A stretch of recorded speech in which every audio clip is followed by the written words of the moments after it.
Hello everyone, আসসালামু আলাইকুম। আজকে বিকালের নাস্তায় বানিয়ে ফেললাম চীনের অত্যন্ত জনপ্রিয় খাবার চাউমিন। তবে বর্তমানে শুধু চীন নয়, বাংলাদেশ, ভারত সহ বিশ্বের প্রায় সব দেশের অত্যন্ত জনপ্রিয় খাবার হয়ে উঠেছে এই চাউমিন। আমার বাসার সকলেরই পছন্দের খাবার এই চাউমিন, তাই আমি বানিয়ে ফেললাম চিকেন চাউমিন। দেখতে অত্যন্ত লোভনীয় এবং স্পাইসি, খেতেও অনেক মজাদার এই চাউমিন। এটা বানানো অনেক ইজি। দেখে মনে হবে বানাতে অনেক সময় লাগবে, কিন্তু এটা বানানো একদম সহজ। খুব অল্প সময়ের মধ্যে খাবারটা বানিয়ে ফেলা যায়। চুলাতে ফ্রাই প্যান বসিয়ে দিয়েছি। ফ্রাই প্যানটা হালকা গরম হওয়ার পর আমি এখানে অল্প পরিমাণের তেল দিয়ে দিয়েছি। তারপর তেল কিছুটা গরম হওয়ার পর আমি এখানে ডিম ভেঙে দিয়েছি। ডিম দেওয়ার পর আমি এখানে লবণ এবং চাট মশলা দিয়ে দিয়েছি। এবার ভালো করে ডিমটাকে নেড়ে চেড়ে ভেজে নিব। ডিমটা ভেঙে নিব। নুডলসে যেভাবে ডিম দিতে হয় ঠিক সেইভাবে ডিমটাকে ভেঙে নিয়েছি। ডিমটা নামিয়ে নেওয়ার পর এখন আমি আগে থেকে চিকেন পাতলা করে কেটে নিয়েছিলাম।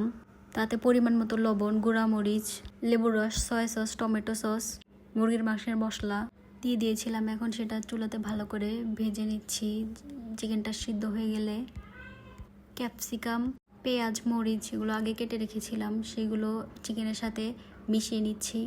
এখানে আমি লাল, হলুদ এবং সবুজ ক্যাপসিকাম ব্যবহার করেছিলাম এবং পেঁয়াজগুলো বড় বড় করে কেটে সেই পেঁয়াজগুলো খুলে নিয়েছিলাম। এখন এখানে আমি চাট মশলা এবং লবণ, চাউমিন মশলা অ্যাড করে নিয়েছি। এবার আমি ভালো করে নেড়ে চেড়ে নেব যাতে মশলাগুলো এগুলোর সঙ্গে ভালো করে মিক্স হয়ে যায়। পেঁয়াজ, ক্যাপসিকামগুলো হালকা সিদ্ধ হওয়ার পর এখন আমি এখানে সে আগে থেকে ভেজে রাখা ডিমটা অ্যাড করে নিয়েছি। এখন সবগুলো মিলে ভালো করে নেড়ে চেড়ে সিদ্ধ করে নিব যাতে এগুলো কাঁচা না থাকে। এগুলো প্রায় সিদ্ধ হয়ে গেছে, তো এখন আমি চুলার পাওয়ারটা একদম কমিয়ে দেব যাতে এগুলো পুড়ে না যায়। এখানে আমি চাউমিন অ্যাড করে নিচ্ছি। চাউমিনগুলো নুডলস যেভাবে সিদ্ধ করে সেভাবে আমি লবণ দিয়ে আর একটু তেল দিয়ে সিদ্ধ করে নিয়েছিলাম। তেল দিয়েছিলাম যাতে এগুলো লেগে না যায় পাতিলের সঙ্গে এবং আঠালো আঠালো না হয়। তো এগুলো দিয়ে দেওয়ার পর এখন আমি এখানে টমেটো সস, চাউমিনের মশলা দিয়ে ভালোভাবে নেড়ে চেড়ে দিব যাতে চাউমিনের ভিতরে এই মশলাগুলো ঢুকে যায়, না হলে চাউমিনটা খেতে একদম পানসে লাগবে, ভালো লাগবে না।